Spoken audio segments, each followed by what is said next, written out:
Assoalho da Haas foi danificado 3 vezes na mesma curva, Toto Wolff fala sobre a atualização da Mercedes, Lewis Hamilton voltando mais forte que nunca e Max Verstappen teria desvendado o grande segredo da McLaren? Vamos falar sobre isso agora. Olá amigo do Ressaca Motor, seja bem-vindo a mais um vídeo, eu sou Matheus Pucci e você tem o novo Mafia e também o Le Mans Ultimate mais baratos que a concorrência, entra pelo link na descrição, o novo Mafia aí tem para Xbox, tem para PC, nosso link está aí embaixo na Instant Gaming com vários jogos e gift cards em promoção.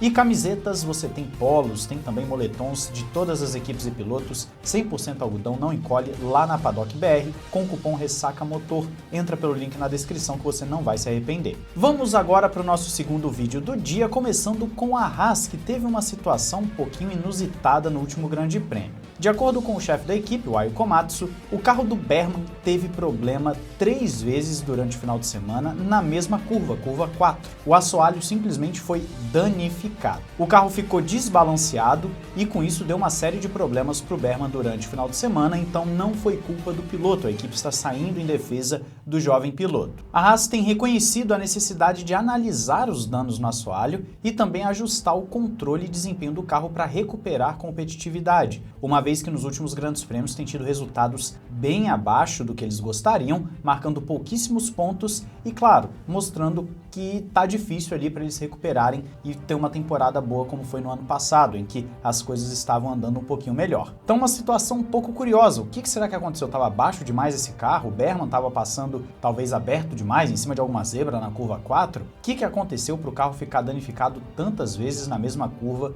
durante o final de semana? Vamos ver se a Haas consegue descobrir.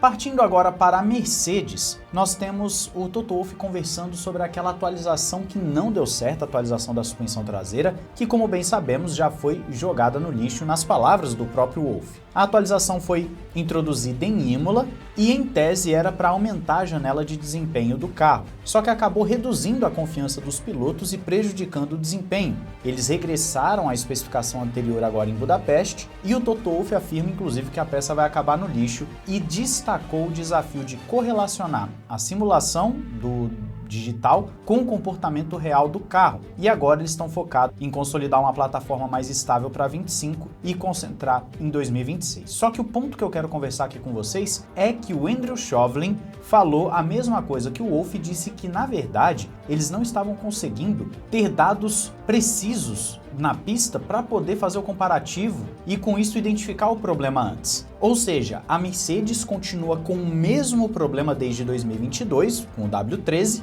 e ironicamente o W13 é o melhor carro da Mercedes em termos de desempenho puro e também resultado puro nesse regulamento do efeito solo. Olha só que irônico, o carro que foi massacrado, foi xingado, o carro que fez o Mike Elliott ser até mesmo demitido da sua função, foi o melhor da Mercedes até o presente momento. É muito curioso para a gente ver como que a Fórmula 1 funciona de uma forma totalmente diferente do que às vezes imaginamos. A Mercedes continua com o mesmo problema de correlação e há alguma coisa grave em praticamente todas as equipes no que diz respeito às simulações do efeito solo. Só a McLaren está conseguindo acertar. Desde 2023, só a McLaren consistentemente acerta nas suas atualizações. Algo muito errado está acontecendo aí. As equipes vão ter que ver isso, ano que vem ainda teremos um pouquinho de efeito solo, não vai ser que nem o desse ano, mas isso pode definir até mesmo campeonatos. O que será que está acontecendo nessas simulações? Bom, vamos também ter que esperar para ver se alguém descobre e conta pra gente.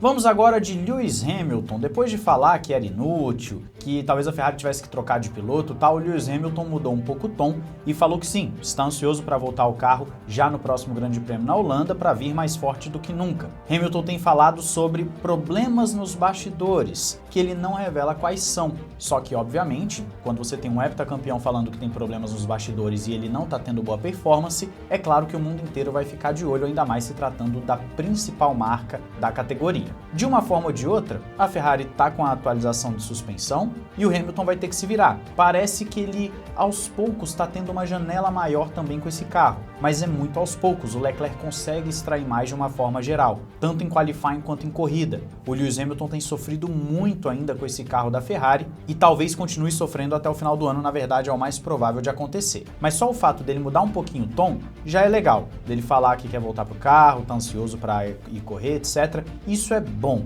Ano que vem também o Hamilton vai continuar, todos aqueles rumores de que o Hamilton vai sair, vai entrar alguém no lugar dele e tal, isso, gente, a chance de acontecer é mínima da mínima da mínima. O Hamilton foi contratado muito para 26 também, então espero ver o heptacampeão motivado para a gente ter uma temporada bem legal no ano que vem.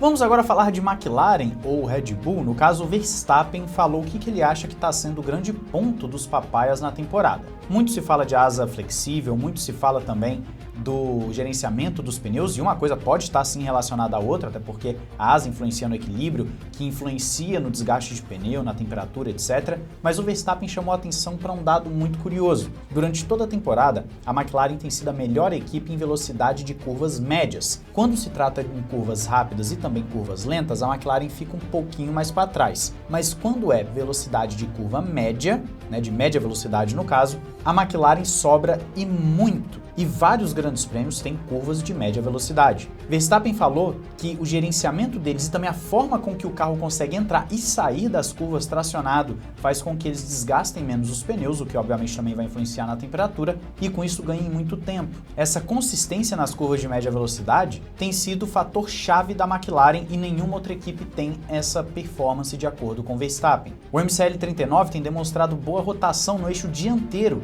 sem a perda de aderência traseira, melhorando a estabilidade nas curvas, e os dados do GPS realmente confirmam essa suspeita do Verstappen. Então, considerando que grande parte dos circuitos tem curvas de média velocidade, a McLaren se torna favorita em 90% do campeonato. Talvez uma outra pista esporádica a gente veja uma McLaren sofrendo um pouquinho mais, tendo efetivamente competição. Mas uma coisa pode estar ligada à outra. Você pode ter um carro que funciona muito bem justamente nessas curvas de média velocidade, junto a uma asa dianteira muito boa e também há algum esquema nos freios que acabam resfriando também os pneus. Então tudo pode estar interligado, pode ser uma série de fatores, o que corrobora o que o Zac Brown falou há algum tempo. Lembra que o Zac Brown falou que o negócio deles não era só uma solução, mas que eles tinham uma série de soluções que faziam com que esse carro fosse rápido, e ele vem falando isso desde o ano passado? Pois é, então não é coincidência. Eu acho que o Verstappen tem um ponto muito bom aqui, e vamos ficar de olho nessa McLaren para os próximos grandes prêmios. Na Holanda, por exemplo, é uma pista pequenininha, mas você tem algumas curvas rápidas. Aí a McLaren pode demonstrar força nas curvas de média velocidade e sofrer um pouquinho mais nas de alta velocidade. Me fala aí a sua opinião e expectativa. Não esqueça de se inscrever e ativar o sininho para não perder nada aqui no Ressaca Motor. Um grande abraço, valeu e falou!